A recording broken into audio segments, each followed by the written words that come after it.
Assalamualaikum warahmatullahi wabarakatuh.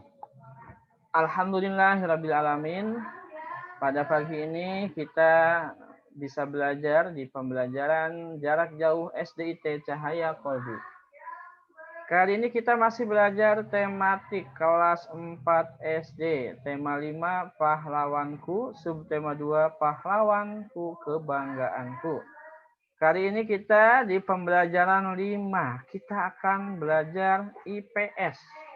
Ya, muatan IPS, ilmu pengetahuan sosial. Ada tokoh nasional yang sangat penting bagi bangsa Indonesia dan bagi dunia. Ini adalah putra Indonesia terbaik, yaitu Insinyur Soekarno. Nah, kita akan meneladani sikap kepahlawanan dan pengaruhnya bagi masyarakat. Baik, sebelumnya kita baca doa sebelum belajar. Berdoa dimulai. Rabbi zidni ilman warzuqni fahman wa alhiqni bis sholihin. Nah, Insinyur Soekarno, ya, sikap kepahlawanan dan pengaruhnya bagi masyarakat. Insinyur Soekarno adalah dilahirkan di Blitar, ya, di Jawa Timur. Coba buka buku 4B ya, tema 5, subtema 2, pembelajaran 5. Dibuka bukunya.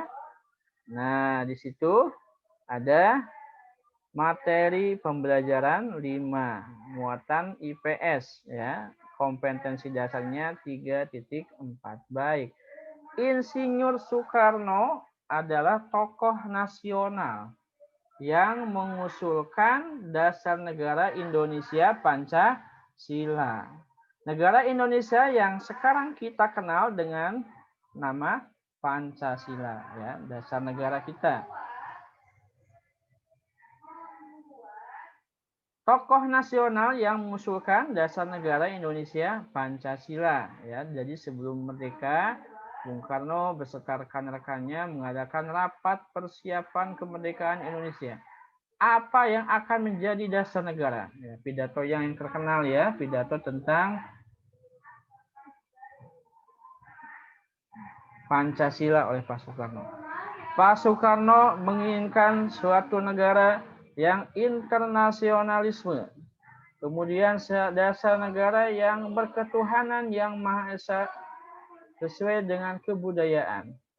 Kemudian keadilan sosial, musyawarah, dan persatuan Indonesia. Dirumuskan menjadi Pancasila yang telah kita kenal. Coba kita ulang Pancasilanya. Butir-butir Pancasila. 1. Ketuhanan yang Maha Esa. 2.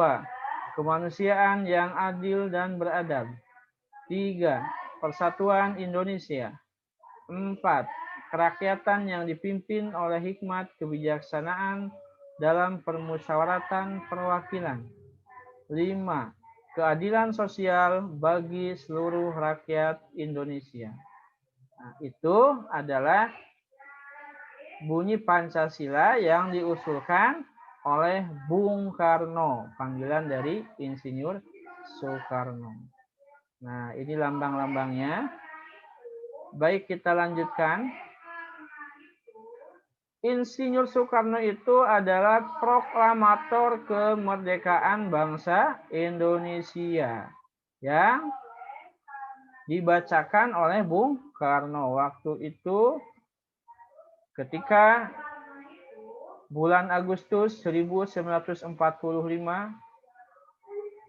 tanggal 12 Sekutu dan Amerika menyerang Jepang di bom atom di kota Hiroshima dan Nagasaki sehingga kekuatan Jepang lumpuh, termasuk Jepang yang lagi menjajah Indonesia. Mendengar kabar itu, para pemuda mendatangi Bung Karno. Ayo Bung, kita harus merdeka sekarang juga. Tapi Pak Soekarno yang punya pengalaman perjuangan yang sangat panjang, mempertimbangkan dan berdiskusi dengan rekan-rekannya. Maka setelah kumpul di Rengas Dengklok, ya, di daerah Kerawang, kemudian kembali lagi ke Jakarta pada pukul 10 tepat di bulan Ramadan, tanggalnya 17 Agustus 1945, Pak Soekarno membacakan proklamasi kemerdekaan Indonesia. Nah, kemudian Pak Soekarno di akhirnya dalam proklamasi berbilang, atas nama bangsa Indonesia, Soekarno-Hatta. Kemudian Pak Soekarno menjadi Presiden Republik Indonesia. Wakil presidennya adalah Bapak Dr. Andes Muhammad Hatta. Maka dikenal Soekarno-Hatta. Selanjutnya, Pak Insinyur Soekarno ini adalah seorang orator karismatik dan cerdas. Ya, apa itu? Ahli berpidato. Ketika berpidato bisa menggetarkan hati pendengarnya, ya, bisa menggetarkan hati pendengarnya. Bahkan para saksi hidup, Pak dosen itu bilang bahwa jangankan manusia, kalau Pak Soekarno lagi berpidato, semut pun diam seakan mendengarkan Pak Soekarno berpidato. Saking hebatnya pidato Pak Soekarno. Contoh pidato Pak Soekarno, ya, ada di buku-buku, ya. Kemudian videonya juga ada, bisa ditonton. Baik. Nah, Pak Soekarno ini seorang orator yang karismatik dan cerdas. Berpidato di Indonesia, berpidato di Amerika, di Perserikatan Bangsa-Bangsa, dan sebagainya. Kemudian, Insinyur Soekarno atau Bung Karno juga penting bukan hanya bagi bangsa Indonesia, tapi tokoh ini juga penting bagi dunia internasional. Ketika ada perang dingin antara blok barat dan blok timur, ya, blok Rusia dengan blok Amerika, ya, atau blok komunisme dan liberalisme, maka Pak Soekarno membuat gerakan non-blok bahwa Indonesia tidak memihak blok manapun.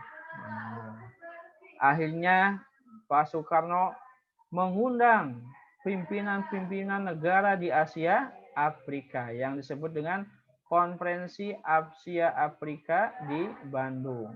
Nah, Konferensi Asia Afrika ini mendorong bangsa-bangsa di Asia dan Afrika untuk merdeka.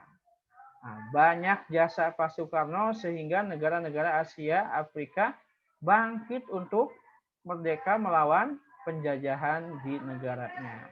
Begitu pentingnya Pak Soekarno bagi dunia internasional.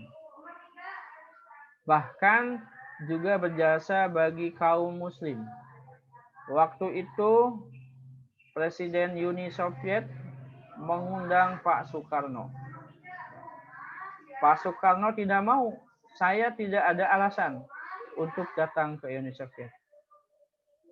Karena membujuk terus Presiden Uni Soviet, akhirnya Pak Soekarno minta syarat, baik, saya harus cari alasan untuk datang ke negara Anda. Coba carikan makam Imam Bukhari yang menulis kitab Bukhari, ya, Sahih Bukhari, Jami'u Sahih Al-Bukhari. Akhirnya dicari sama negara Uni Soviet, ketemulah makam Imam Bukhari, kemudian dibangun, ya, dibaguskan bagaikan istana makam Imam Bukhari. Nah, setelah selesai makamnya ditemukan, baru Pak Soekarno, ya, mengunjungi negara Uni Soviet bertujuan untuk berziarah ke makam Imam Bukhari.